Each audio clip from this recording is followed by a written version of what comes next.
The average American spends $78 a week on groceries per person. And after watching food prices climb 25% in 5 years, most people have simply accepted it. Eating just costs that now, except it doesn't have to. Right now, there are people walking out of the grocery store having spent $20 for the entire week, not starving, not eating like prisoners, eating real food, real meals, 7 days. In the last video, I promised you the full method, the list, the stores, and the meals. This is that video. And at the end, I'm going to walk you through one real week, day by day, plate by plate, and show you the receipt, $19.87. But before we build the method, we have to talk about why your cart is bleeding money in the first place. Because you cannot fix a leak you can't see. So let's start with the 5 mistakes that quietly empty a grocery budget. And you're probably making at least 3 of them right now. Mistake 1, shopping hungry. Walk in on an empty stomach and every aisle becomes a temptation. Studies have put the impulse spending penalty at real double-digit percentages. Eat first, then shop. Mistake 2, buying the brand instead of the food. The name on the box can cost you anywhere from 5 to 70% more for the identical product inside. Same beans, same oats, same rice, different label. Mistake 3, the small, frequent trip. Every extra visit to the store is a fresh chance to impulse buy, and 4 little trips will always beat one planned trip in the wrong direction. Mistake 4, paying for convenience. Pre-cut, pre-cooked, pre-packaged. Every step the store does for you is a step you pay a premium for. And mistake 5, the quiet killer, throwing food away. The average household tosses hundreds of dollars a year straight into the trash, food bought and forgotten. Fix those 5, and you've already won half the battle. Now let's win the other half. The $20 week doesn't begin at the store. It begins with one mental flip. You stop shopping from a menu, and you start shopping from the sales. Here's what most of us do. We decide what we feel like eating. Tacos, salmon, that pasta from the video we saw. And then we buy those ingredients at whatever price they happen to cost that week. That's shopping from a menu, and it's the most expensive way a human being can feed themselves. Now flip it. Open the store's weekly sales flyer first. Every chain publishes one, in the app or at the door. Find the proteins and produce that are discounted this week, and build your meals around those. Chicken thighs on sale? This is a chicken week. Pork shoulder marked down. That's 4 dinners right there. Same food groups, same nutrition, at a fraction of the price. Add the 2 rules that ride along. Store brands over name brands, and a written list built from that flyer before you leave the house. And research shows meal planning households spend 15 to 20% less, almost entirely by starving the impulse buys. The flip costs nothing. It changes everything. But a method needs a foundation, and the foundation is a list of about 10 foods that have quietly fed the world for centuries. Here it is, the foundation list. Rice, pennies per serving, stores for months, goes with everything. Dried beans, not canned, dried. A 1-pound bag costs about what 1 can costs and makes 3 times the food. Eggs, still one of the cheapest complete proteins on the planet. Breakfast, lunch, or dinner. Oats, the big canister, not the packets. Breakfast for a week for the price of 1 coffee. Pasta, filling, endless, and always going on sale somewhere. Frozen vegetables, same nutrition as fresh, a fraction of the price, and 0 waste rotting in your fridge drawer. Bananas, the cheapest fruit in the store, year-round. Potatoes, the most filling calorie money can buy. Whatever protein is on sale this week. That's your rotating slot. And 1 jar of the seasonings you actually use, because cheap food seasoned well beats expensive food seasoned badly every single day of the week. That's the list. 10 things. You'll notice what's not on it. Anything in a box with a cartoon on it. Anything pre-made. Anything that does the cooking for you. Convenience is the tax on a tight budget. And on $20, you don't pay taxes you can avoid. Now, where you buy this list matters almost as much as the list itself. 3 types of stores, 3 different jobs. First, the discount grocers, the no-frills chains where you bag your own groceries, and the cart takes a quarter. Same food, sometimes the exact same suppliers, 20 to 40% cheaper than the big-name supermarket down the road. This is where the foundation list lives. Second, the warehouse play. And you don't even need the membership card for the most famous move in budget eating, the $5 rotisserie chicken. One bird, already cooked. Night 1, it's dinner. Day 2, it's shredded into tacos or sandwiches. Day 3, the bones simmer with an onion, and whatever vegetables are dying in your fridge into a pot of soup. And here's the 4th use almost nobody talks about. The fat and drippings left in the tray become the base that turns a pot of plain rice or beans into something that tastes like it took all day. One $5 chicken, 4 different meals. That math has kept families fed through every recession of the last 20 years.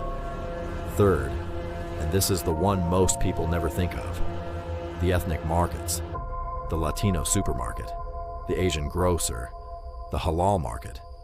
Produce, dried beans, rice, spices, often at half, literally half, of what the mainstream chains charge. Because these stores serve communities that have always cooked from scratch. If you've never walked into one, this week is the week. And one warning while we're here. The dollar store is a trap for food. The package is $1, sure, but check the size. Per ounce, you're often paying more than the supermarket. The $20 method buys by the pound, not by the package. So you have the mistakes, the flip, the list, and the stores. Now comes the machine that holds it all together. The system runs on 4 habits. Habit 1, shop your kitchen first. Before any list gets written, the pantry, the fridge, the freezer, that's aisle 1. Most kitchens are hiding 3 or 4 full meals people forgot they own. Habit 2, one big trip, small top-ups. The big monthly trip buys the foundation, the rice, the beans, the oats, the frozen. The weekly 20 covers the fresh stuff and the sale protein. Fewer trips means fewer chances to impulse buy, and the numbers say every extra store visit costs you. Habit 3, the freezer is a pause button. Bread about to stale? Freeze it. Sale meat you can't cook yet? Freeze it. Cooked a triple batch of beans? Freeze 2. Nothing dies in a freezer, and food that doesn't die is money that doesn't die. Habit 4, and this one is the secret weapon. Pay for groceries in cash. One $20 bill in an envelope every week. When the 20 is gone, the shopping is done. A card lets the total drift. A bill in your hand makes every choice real. It sounds old-fashioned. It works like nothing else. One more layer, because the method has a multiplier, and it costs you 1 hour on a Sunday. Batch cooking. The single biggest reason people abandon a tight food budget isn't money, it's exhaustion. You come home tired, the fridge has raw ingredients and no meal, and the delivery app is right there in your pocket, promising to end the problem for $15 you don't have. Batch cooking kills that moment before it happens. 1 hour on Sunday. Cook the whole bag of rice at once. Simmer the whole pot of beans. Roast the tray of potatoes. Hard boil half a dozen eggs. Now Monday, you opens the fridge to actual food, not a project. The meals are already halfway made. The temptation never gets a foothold, and the $20 week survives contact with real life. People think budget eating fails on price. It almost always fails on energy. Batch cooking is how you win the energy fight. Now, I promised you a real week. Here it is. Monday, breakfast, oatmeal with a sliced banana, about 40 cents a bowl. Dinner, the rotisserie chicken, roasted potatoes and frozen green beans, and the smell of it fills the whole apartment. Tuesday, chicken tacos from the leftovers, rice and beans on the side, ready before the rice cooker even clicks off. Wednesday, the bones become soup, chicken broth, rice, whatever vegetables were left, and it is better than it has any right to be.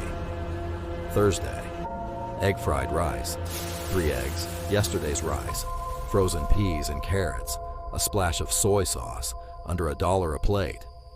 Friday, pasta night, sale pasta, sale sauce, and if the budget smiled that week, half an onion and some of that chicken you froze. Saturday, beans and rice done properly, seasoned and simmered the way half the planet eats them, with a fried egg on top.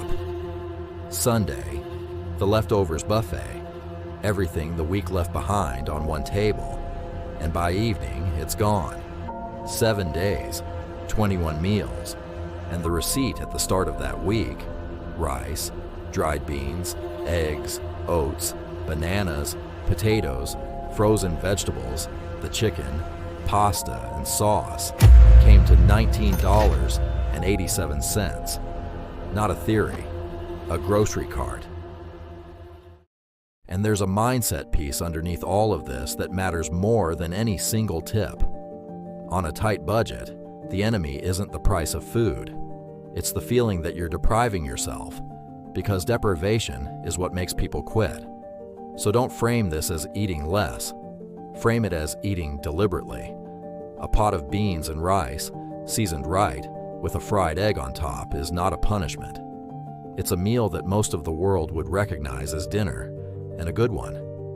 The families who run this method for years don't white-knuckle through it.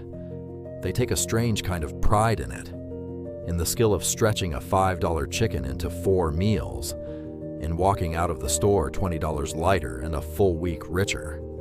That pride is the thing that makes it stick. The budget is the tool.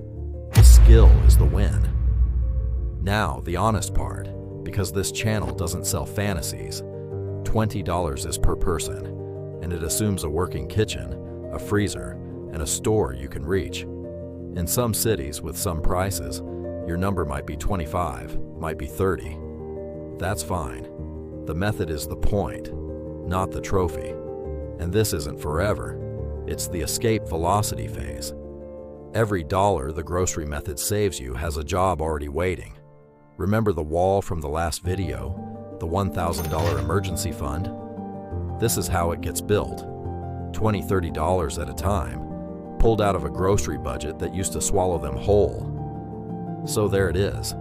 The 5 mistakes, the flip, the 10 foods, the 3 stores, the 4 habits, the Sunday hour, and 1 real week with the receipt to prove it. Now I want to hear from you, and be specific in the comments. What's your grocery number, the amount you actually spend per person, per week? And what's the one item you refuse to give up, no matter the budget? Mine's coffee, and I stand by it.